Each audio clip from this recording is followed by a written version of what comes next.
Let's talk about what's important and how you're probably wasting your time learning something that either a textbook told you you need to learn or something that a professor told you you need to learn. The reality is we're told a lot of things and we need to focus on what is actually important and what we should be learning, because people waste so much time on unimportant things and you only remember really what you need, because the mind is a master of forgetting. Your mind doesn't want to waste energy, effort, and time on items that you're not going to need to know, that you don't need to remember. And so it will easily forget. Now, how do we go against this process? You need to be a master of choosing what to remember, and this is to reduce the lost time and energy. For example, I decided that I was going to look into learning some Polish so that I could speak Polish with my friends, with my real estate agents. I just thought it would be good because I have Polish people in my life. So when I started learning Polish, I just went straight for the phrases that I thought I would need when speaking to Polish people. Like, what did you do today? I study 8 languages today. I want to learn Polish to talk with my friends. These kinds of phrases. Now, if I were learning Polish from a textbook or a book, you would probably start with the present tense, and it would go through the verbs, and it would tell me to learn the forms for I, you, he, she, it's, we, you, all, and they. But the reality is, if I'm just having a conversation in Polish, I just want to speak, I really only need to know the forms for I and you, because I'm just having a conversation between myself and my friends, right? So for that reason, I would learn how to say I and you in the verb for the present tense, the past tense, and the future tense. So that's I and you for three tenses, that's 6 forms. Whereas if you do it the traditional way in the textbook, you have to learn I, you, he, she, it, we, you, all, and they. That's 6 forms just for the present tense. And the 6 forms for the present tense aren't going to get you as far in a conversation, a real conversation that you just want to get started with, than 6 forms that are specifically for I and you. So when I was learning these Polish phrases, I did start to notice some patterns. For example, when the verb was for I in the past, it seemed like it ended in wish. And when it was for you in the past, or for I in the past was when, and for you in the past is wish. So I need to know these things in order to be able to effectively communicate with my friends, right? Now, if I were to go to a textbook after the fact and I saw the grammar rule then and it said, yes, if you want to make I in the past tense, you use the ending wem, and for you in the past tense, it's wish, then it's going to stick in my mind so much better than if I were just going through a textbook. I don't have any plan in mind and it just tells me, oh, here are the endings for the verbs and you should know them in order to use the past tense.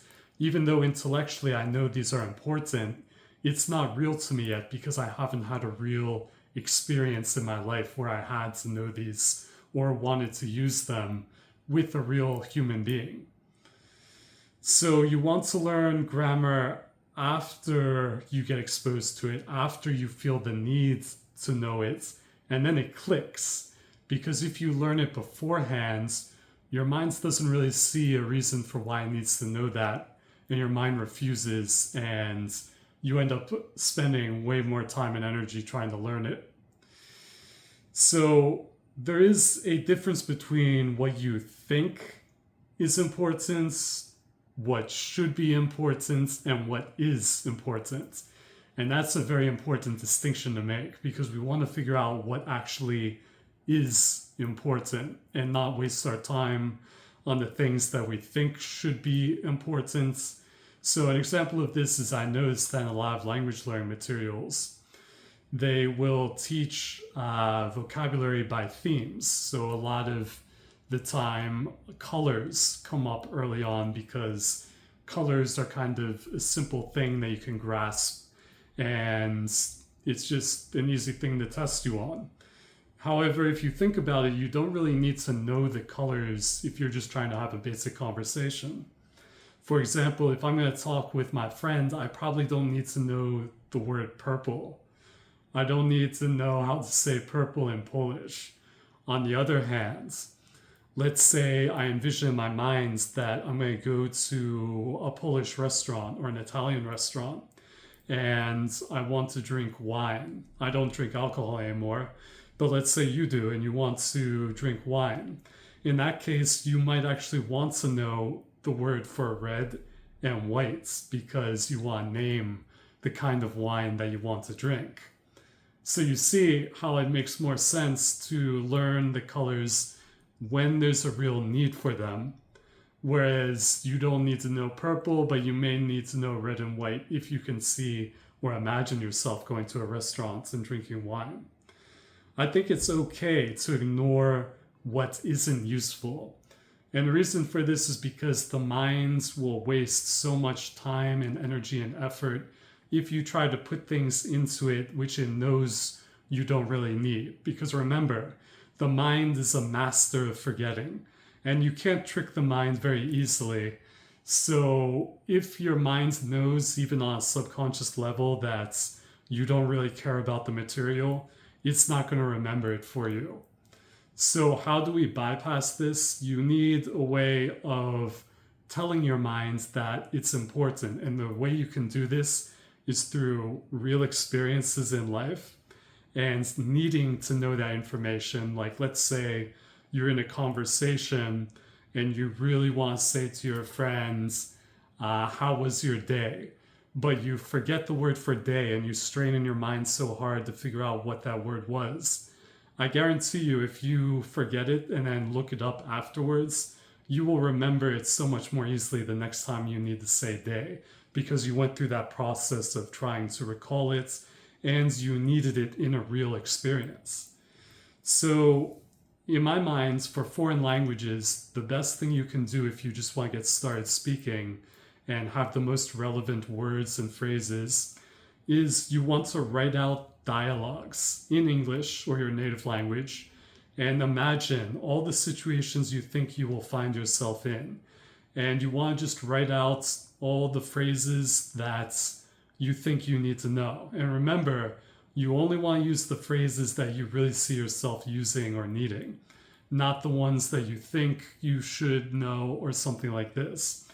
Once you have your dialogues written out, you want to translate them. You can either hire someone on Fiverr to translate them, or even just use ChatGPT, or if you want something like Google Translate will work even.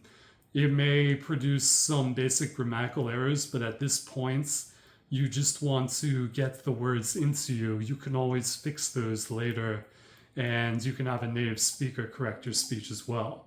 Once you have the phrases in the foreign language, you want the system for learning them. You can either use a spaced repetition system program like Anki, which will show flashcards to you over and over again so that you remember them, or you can just review the phrases yourself.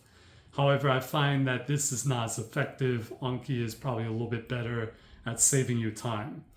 And the most important thing is once you've learned the phrases, you want to review them to get them into your long-term memory. But you also want to use them in real life because nothing beats real experience. Your mind really connects with doing things in the real world, and it sees that as meaningful to you in your life. You know, if you just have a book with text on a page, it's hard for your minds to wrap around why that's important. You really have to connect it to a real experiential thing in your life because that's something that your minds can really connect with. Okay, I hope that helps you. Remember that we need to focus on what's important. If you enjoyed the video, give me a like and subscribe if you haven't already. Happy studying, and thank you so much.